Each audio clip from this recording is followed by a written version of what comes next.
His Excellency Joseph Kabila Kabange, President of the Democratic Republic of the Congo.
The Dean of the Diplomatic Corps, Your Excellencies, Ambassadors and the High Commissioners, distinguished guests, fellow countrymen, ladies and gentlemen.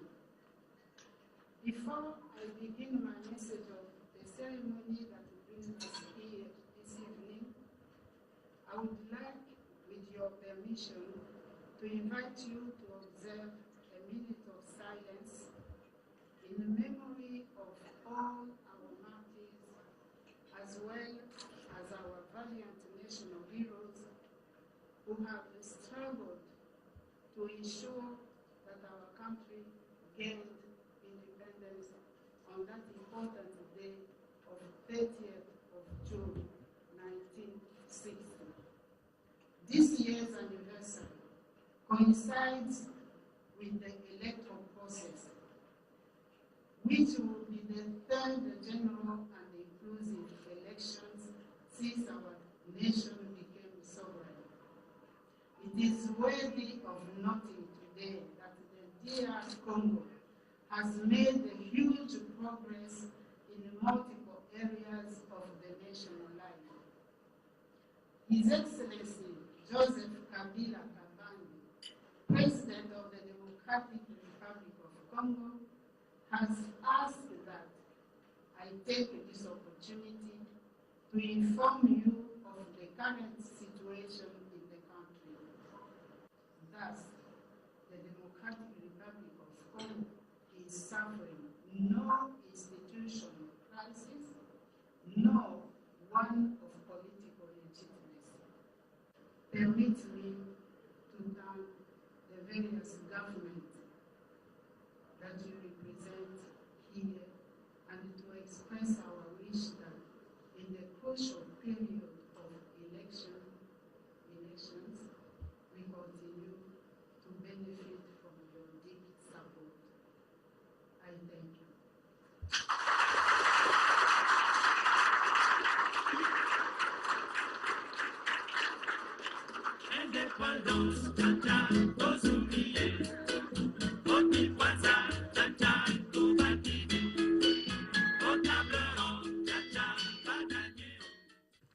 Bonjour, merci de m'avoir encore donné la confiance.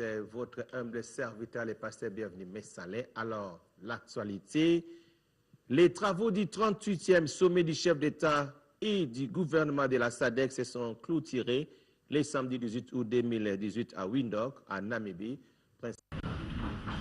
Les travaux du 38e sommet des chefs d'État et des gouvernements de la SADC se sont clôturés ce samedi 18 août 2018 à Windhoek, en Namibie.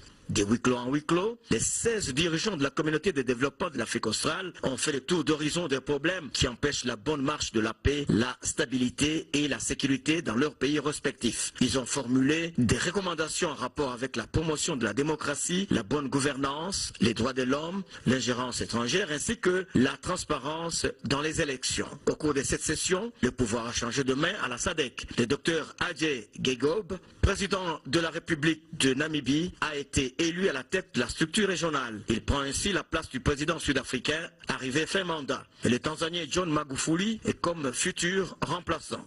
Désormais, le président de la Zambie, Edgar Lungu, prend l'organe de la politique, la défense et la sécurité de la région, fonction jadis exercée par le chef de l'État angolais. Il cédera ses fonctions au Zimbabwéen Emmerson Mnangagwa dans le mandat prochain. Deux protocoles ont été signés, l'un sur sa SADC concernant la politique, la défense et la sécurité. Et le second est un document ou un instrument légal visant l'élimination de la malaria sur tous les territoires SADC. Les chefs d'État l'ont surnommé Déclaration de Windhoek pour l'élimination de la malaria.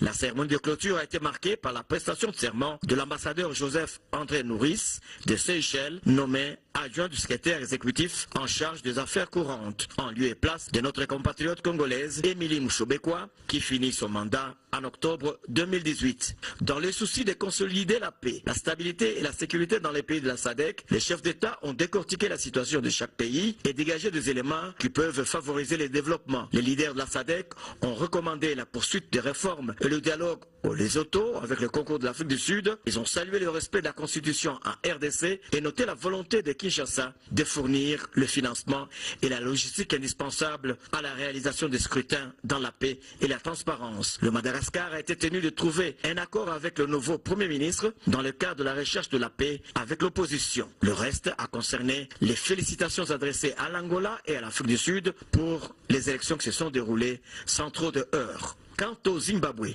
l'appel au calme a été lancé à l'opposition, d'autant plus que la procédure légale a été enclenchée par la Cour suprême du pays. Et à cette occasion, la communauté internationale était invitée à lever les sanctions économiques infligées au Zimbabwe. Welcome back to Welcome TV. Parmi la SADC, les FCC saluent également les gestes du chef d'État, le président Joseph Kabila Kabange. Dans une conférence de presse, les membres de cette plateforme félicitent Emmanuel Ramazani. Alors, il ne s'est pas lassé du poids qu'il porte en tant que secrétaire permanent du PPRD. Emmanuel Shadari porte désormais la lourde mission de représenter le Front commun pour le Congo à la présidentielle du 23 décembre 2018. Vice-premier ministre, ministre chargé de l'Intérieur, avant de devenir secrétaire permanent du PPRD le 26 février 2018, l'homme du coup sur coup, surnommé également homme de terrain, Emmanuel Shadari, est aussi membre cofondateur du PPRD créé en 2002. De 2005 à 2015, il joue le rôle du secrétaire exécutif national en charge du processus électoral et de la discipline. En 2006, lorsque la RDC organise les premières élections, il est d'abord directeur de campagne de Joseph Kabila et est élu député national dans la circonscription de Kabambaré. À l'Assemblée nationale de 2006 à 2011, il est nommé premier vice-président de la commission PAJ et assumera par la suite les fonctions de coordonnateur de la majorité parlementaire à la Chambre basse jusqu'à ce jour. Natif du Maniema, Emmanuel Chadari a vu le jour le 29 novembre 1960, marié et père de 8 enfants. Il est détenteur d'un diplôme d'études spéciales en sciences politiques de l'Université de Kinshasa et d'une licence en sciences politiques administratives de l'Université de Lubumbashi. À 58 ans, celui sur qui Joseph Kabila a porté son dévolu est l'un de ses fidèles lieutenants.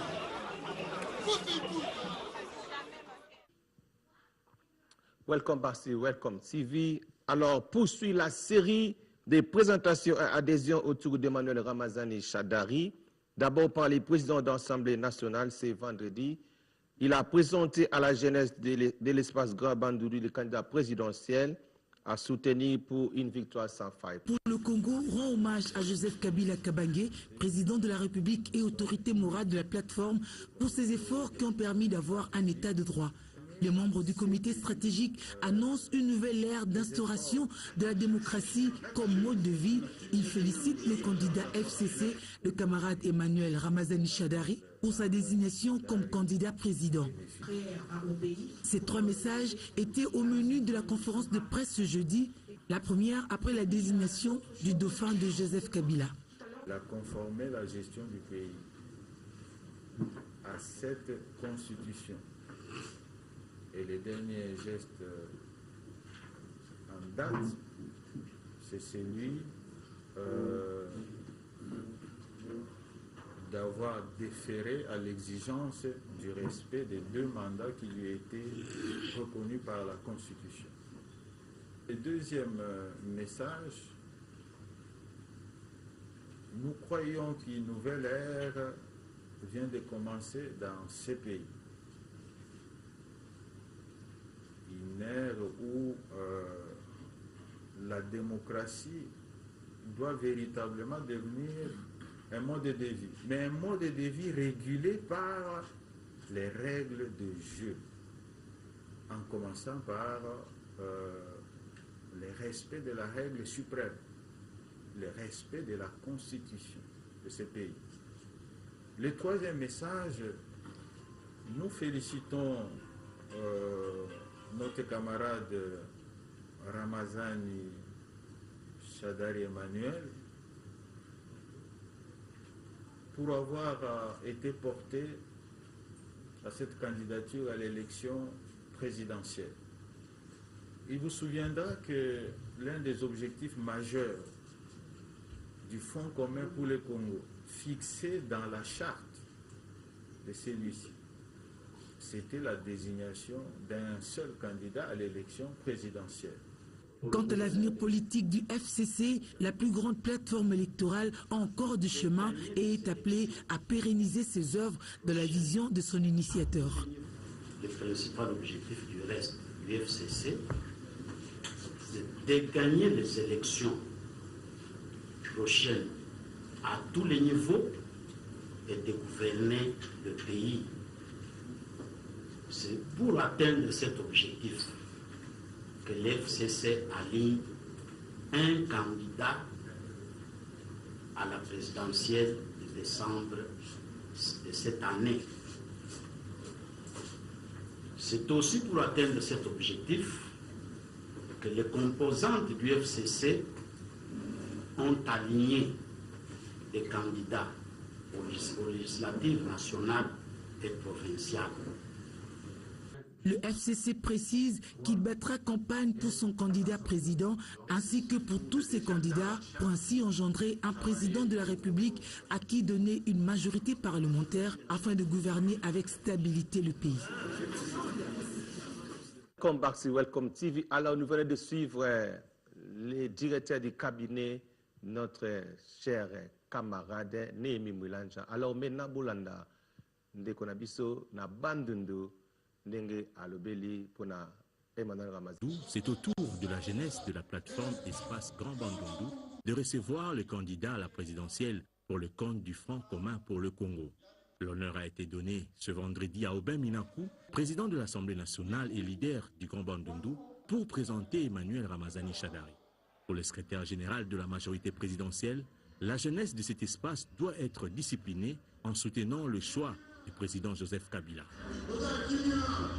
Un message capté 5 sur 5 par les concernés. Nous ne pouvons que les soutenir. Vous savez qu'avec les multitudes de candidats, et vous le savez bien que les Bandundu nous présentent plus ou moins 7 candidats, entre autres, nous, Bandundu, nous devons nous réunir parce que les grands poids, tout ce qui va venir, c'est beaucoup plus dans les Bandundu. C'est ainsi que les Bandundu se retrouvent soudés à travers les jeunes leaders pour soutenir la candidature de Ramazani Shadari. Le Grand Bandundu, à travers cette grande plateforme que nous sommes en train de construire, a un objectif, celui de respecter la vision du chef de l'État Joseph Kabila Kabange, qui a désigné Emmanuel Ramazani Shadari comme candidat de la majorité présidentielle du Front commun du Congo à la magistrature suprême lors des élections présidentielles de 2018.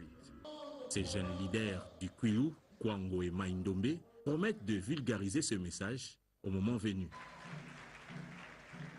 Alors, welcome back sur Welcome TV. Pendant que je suis en train de parler, beaucoup de texte message Nabino. Dans un message, chers frères animateurs du Welcome TV, je suis en train de suivre avec une attention soutenue votre programme sur la RDC. Vos analyses doublées du patriotisme s'avèrent plus que nécessaires en ce moment où les Congolais se préparent à des grandes mutations politiques. Tout mon soutien, Pascal Pungu. Je suis dans l'extrait des vidéos de la fête de l'indépendance vêtue, cravate du drapeau. Oh, merci, frère Pascal, Namoni Longi. Alors, ndengeza awa, liste et bimi définitif, yaba ndeko oyo bako participer na élection présidentielle.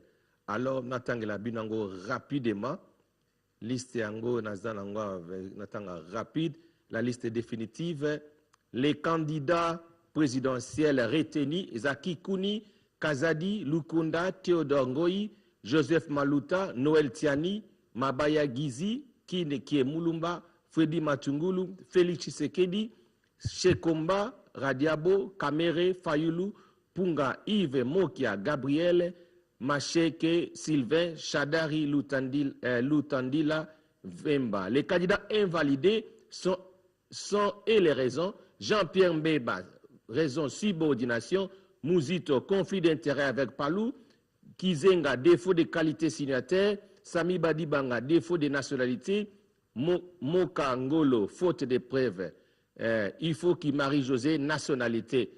Alors, Bandekouana, Kombona Bango, Baza invalidé, le quoi Jean-Pierre Mbeba pas invalidé. Beaucoup de texte message na bino na otang la bino. Alors, Bolanda princesse reportage.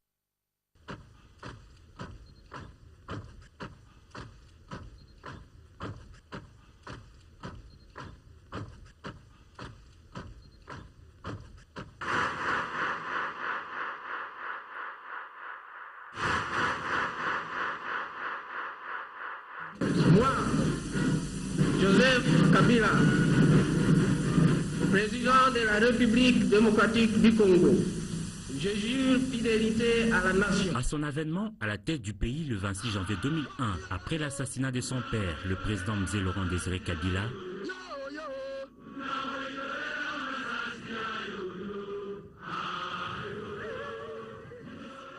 Joseph Kabila Kabange a choisi un style à lui, moins de paroles, plus d'actes.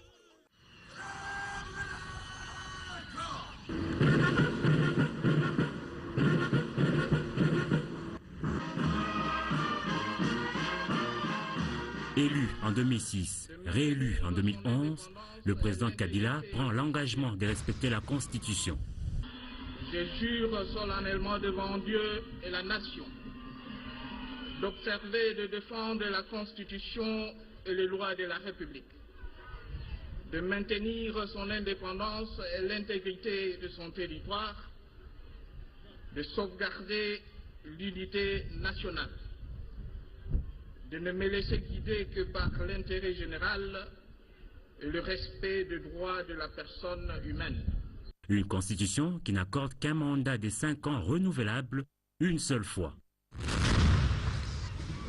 D'où cette question, le 12 juin 2016 du magazine d'information Jeune Afrique, au jeune président de la République lors d'une interview exclusive.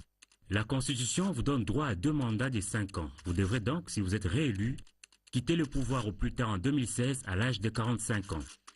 Ne serez-vous pas tenté de faire modifier ces dispositions pour demeurer aux affaires? À Joseph Kabila de répondre. La Constitution, c'est sacré. Le pouvoir use. Il faut savoir s'arrêter. Joseph Kabila n'est pas comme les autres. J'ai donné ma parole d'honneur en promulguant cette Constitution. Je n'y toucherai donc pas. Je vous donne ma parole d'officier. Et depuis, tout le feu de projecteurs ont été braqués sur lui.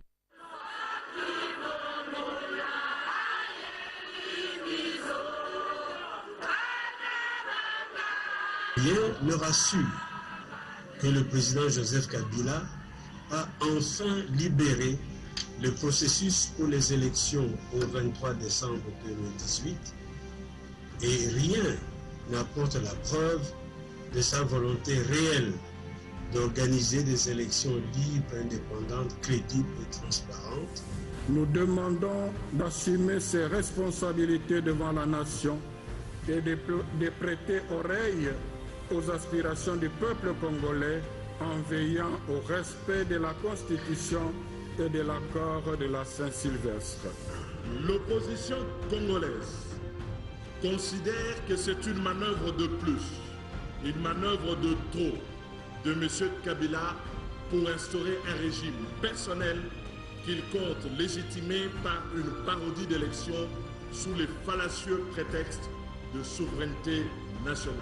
L'intention aussi de ce dernier de vouloir revenir en jeu avec, en se positionnant pour un 3e mandat, dans le but évidemment de perpétrer son règne à la tête du Congo. Le silence du président Kabila ainsi que les tentatives du pouvoir de rester en place créent une réelle instabilité en République démocratique du Congo. Il y a des accords qui ont été trouvés, des accords de la Saint-Sylvestre qui avaient conduit de manière claire à la décision d'une transition, l'organisation d'élections libres et sincères auxquelles le président Kabila n'aurait pas à participer. Je crois que c'est ce que défend aujourd'hui l'Union africaine et les pays de la région et c'est ce que soutient la France.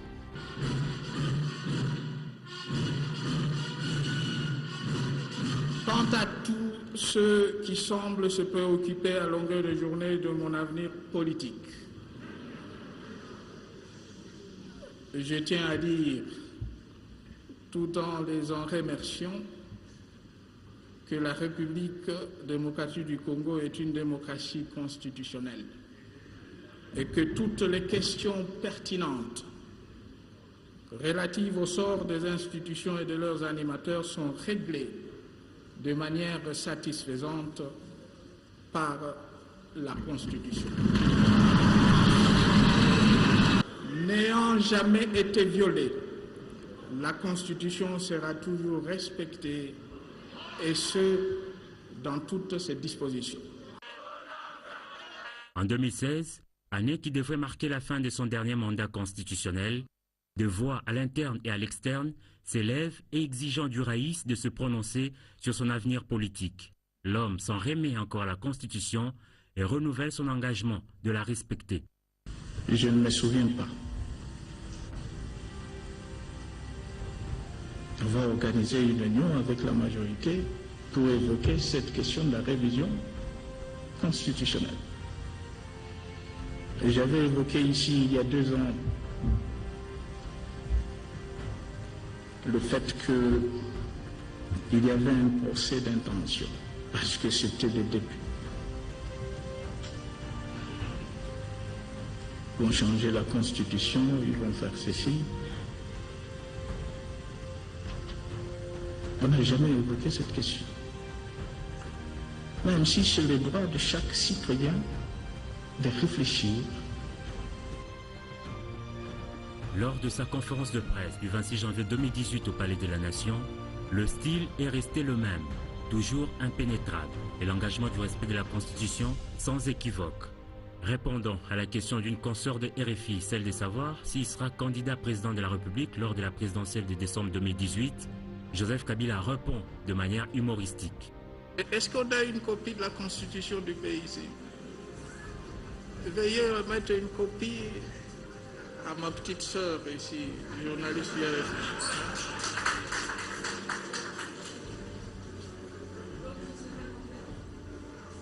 On va vous remettre la Constitution de la République. Une copie, dis-moi, une copie de la Constitution. Merci. Et sa dernière communication est récente, c'est celle de juillet 2018, quelques semaines seulement avant l'ouverture par la CENI des bureaux de réception et de traitement des candidatures. Le cadre des troisième consultations électorales fixées en décembre prochain reste donc maintenu. Et notre engagement à respecter la Constitution demeure lui aussi. Moins de paroles, plus dates. Le président de la République a maintenu le suspense jusqu'au 8 août 2018, date de clôture des BRTC. Le dauphin tant attendu, tant recherché, est enfin désigné, Emmanuel Ramazani Shadari. J'en viens maintenant à la conclusion des consultations que le président Joseph Kabila Kabange, autorité morale du Front commun pour le Congo, a menées pour dégager un nom de l'oiseau rare qui va représenter notre famille politique à l'élection présidentielle et derrière lequel nous allons tous nous aligner et que nous sommes en train de conduire maintenant même à la Commission électorale nationale indépendante. Il s'agit du camarade Emmanuel Ramazani Shadari. Pour un engagement, ça n'était bien un, et le président a fini par le tenir.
Il est le tout premier ministre depuis 1960 à fouler le sol du territoire d'Uvira dans la province du Sud-Kivu.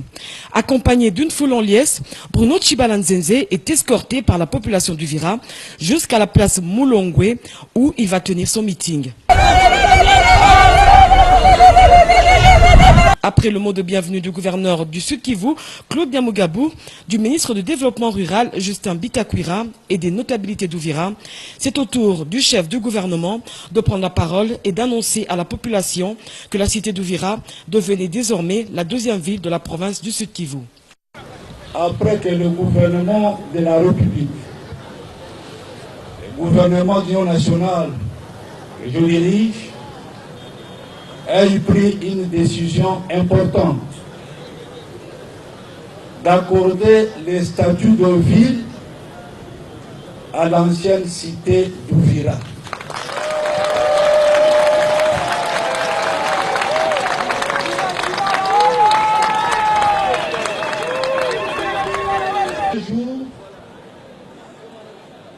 Le président de la République, chef de l'État et moi-même, nous allons prendre des décisions qui vous permettront d'avoir les nouveaux animateurs d'Uvira.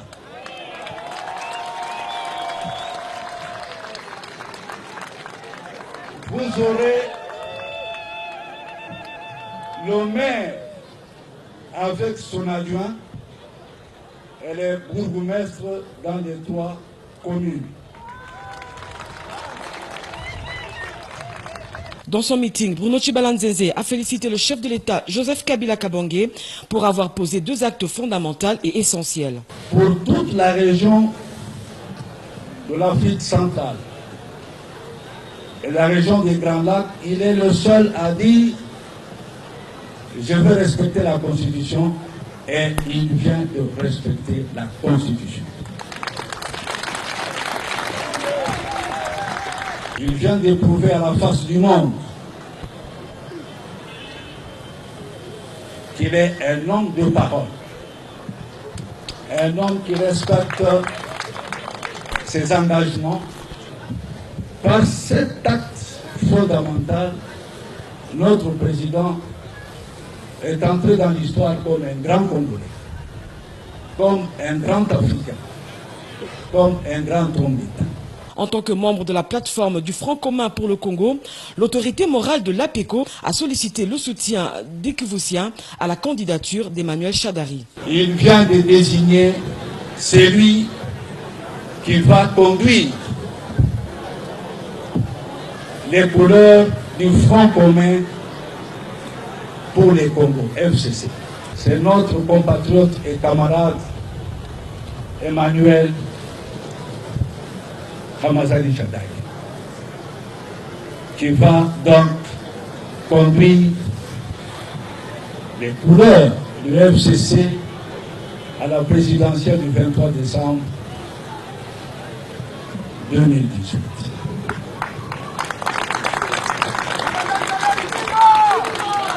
Sous les acclamations, les cris de joie de la population d'Uvira, Bruchi a parcouru plus de 10 km aux côtés de sa population, qu'il appelle affectueusement « Papa social » et « Homme du peuple ».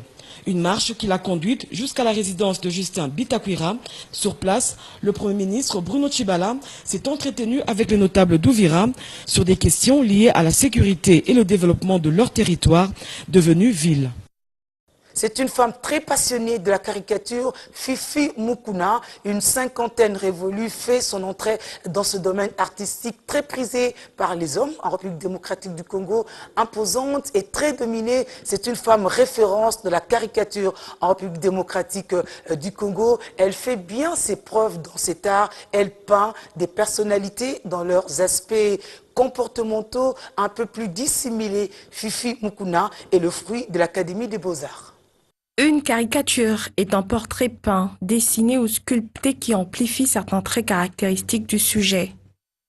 Cet art à part entière a pour objectif à la fois d'amuser et de faire passer un message en insistant sur le côté ridicule de certains comportements et surtout de certaines idées.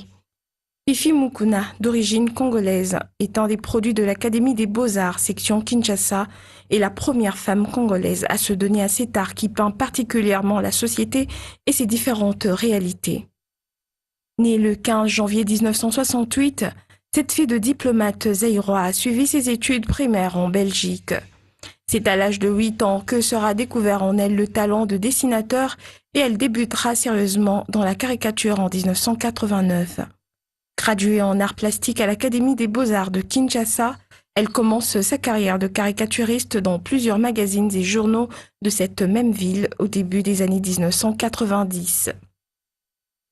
Talentueuse dans son domaine, elle remporte de nombreux prix, dont celui des calques d'argent au Grand Prix de la presse écrite dans la catégorie caricature. Ce prix lui permettra d'ailleurs de faire connaître ses caricatures pour atteindre d'autres niveaux en 2001 en intégrant un collectif d'auteurs africains qui sortira le recueil À l'ombre du baobab. C'est en 2002 que Fifi Mukuna émigre en France où elle obtient le statut de réfugiée politique. À cette même année, elle dessine pour l'album collectif Afrobulle publié dans la revue italienne Linus et participe à l'exposition Matite africaine. En 2009, elle participe à l'ouvrage collectif intitulé La BD Contes de l'Afrique, publié en Algérie à l'occasion du Festival panafricain. Aujourd'hui, cette première femme caricaturiste congolaise travaille plus pour la presse de son pays d'origine, tout en étant professeure dans une école des beaux-arts à Tourcoing, une des communes françaises, en attendant de pouvoir un jour exposer ses caricatures et les publier dans un recueil.